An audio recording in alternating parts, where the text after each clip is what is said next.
A wise monk's final words. An elderly and revered monk, Master Li, lay on his deathbed, surrounded by his disciples. His successor, a young monk named Daniel, knelt beside him, eager to hear his master's final words of wisdom. As the room fell silent, Master Li spoke his last words. Never allow a cat into your life. And with that, he took his final breath. The gathered crowd, including monks and devoted followers, was shocked. They had expected profound spiritual guidance, but instead, they received a mysterious warning about a cat. Daniel, too, was perplexed. Why would a wise master, at the end of his journey, choose to impart such an odd piece of advice?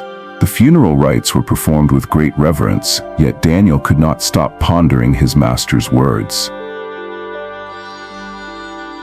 His mind raced with questions. Why a cat? What did it symbolize? What was the deeper meaning behind this final lesson? An older monk, Brother Samuel, who had been by Master Li's side for decades, noticed Daniel's troubled expression. Though Samuel was not chosen as the successor due to his age and failing health, he had known their master better than anyone else. "You seem troubled, my friend," Samuel said, placing a gentle hand on Daniel's shoulder. "Tell me, what is weighing on your heart?" Daniel hesitated but then confessed his confusion about Master Li's last words. Samuel smiled knowingly and nodded. "Ah, yes, there's a long story behind that. Let me tell you the tale." The story behind the warning. Many years ago, before he became a great master, Li was a young monk who renounced all worldly attachments, his home, his family, and his possessions to seek enlightenment. He retreated to the wilderness and settled in a small bamboo hut near a village. The villagers, honored to have a monk among them, provided him with food and built him a modest shelter. Li lived simply, owning only 2 robes. However, a problem arose: rats. At night, they would sneak into his hut and chew on his robes, threatening to leave him with nothing to wear. Distressed, Li sought the villagers' advice. "You should get a cat," they suggested. "It will keep the rats away." It seemed like a reasonable solution, so Li accepted their offer. The cat did its job well, and soon the rat problem disappeared. However, a new issue emerged: feeding the cat. Since Li lived only on the food given to him by the villagers, he now had to beg for extra milk each day to nourish his new companion. This too became a burden. Seeing his predicament, the villagers proposed another solution. "Why not keep a cow?" they suggested. "With a cow, you will have plenty of milk for both yourself and your cat." The idea seemed practical, so a healthy cow was gifted to Li, and he no longer needed to beg for milk. But now, another issue arose. The cow needed fresh grass, and Li had to go to the village frequently to collect it. The villagers disapproved of a monk begging for grass. "This is not fitting for a monk of your wisdom," they said. "We have a better solution. There is a kind widow in the village. She is alone and would be honored to help care for you, the cow, and your hut." Li saw no harm in this arrangement.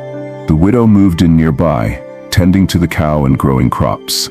As time passed, their relationship deepened. They worked together, laughed together, and in the quiet intimacy of their shared life, love blossomed between them. She was a beautiful woman. He was still young. Eventually, she became pregnant, and they had a child. One day, as Li looked at his family, the woman he had come to love, the child he had fathered, realization struck him like a bolt of lightning. He had renounced the world to seek enlightenment, yet he had unknowingly rebuilt everything he had left behind. His new life had crept upon him so gradually that he had not noticed until it was too late. All of it had started with something as small as a cat. The true meaning of the lesson. Samuel looked at Daniel, his eyes filled with wisdom. "That is why Master Li warned you, never allow a cat into your life." The cat was not just an animal, it was a symbol. a symbol of small indulgences, tiny compromises, the little things we justify to ourselves. At first, they seem harmless, but they grow. They take root in our lives, and before we realize it, they control us. Daniel sat in stunned silence, reflecting on the story. Samuel continued, "This lesson applies to all aspects of life. How often do we allow small distractions to pull us away from our purpose? A man may take a single drink, promising it will be the last. A gambler may place just one more bet. A student may put off studying just for today. Each small decision seems trivial, but over time, these choices build upon one another. Soon, a habit forms and then an addiction." He paused before finishing. "The mind is clever. It will always find ways to justify small indulgences, but wisdom lies in recognizing when a cat is entering your life and stopping it before it takes over." Daniel nodded slowly, understanding at last. Master Li's final words were not about a literal cat, but about vigilance. About being mindful of the seemingly small choices that, left unchecked, could lead him away from his path. From that day forward, Daniel lived with heightened awareness, always remembering the lesson of the cat. And as years passed, when his own disciples came to him seeking guidance, he too would share the story, passing down the wisdom of his master. The lesson remains timeless. Be careful of the small allowances you make, for they can quietly reshape your entire life. Feel free to share your own reflections in the comments below. And if this story resonated with you, remember to like this post and follow for more insightful tales. Silence, after all, might just be the key to unlocking a deeper understanding of ourselves and the world around us.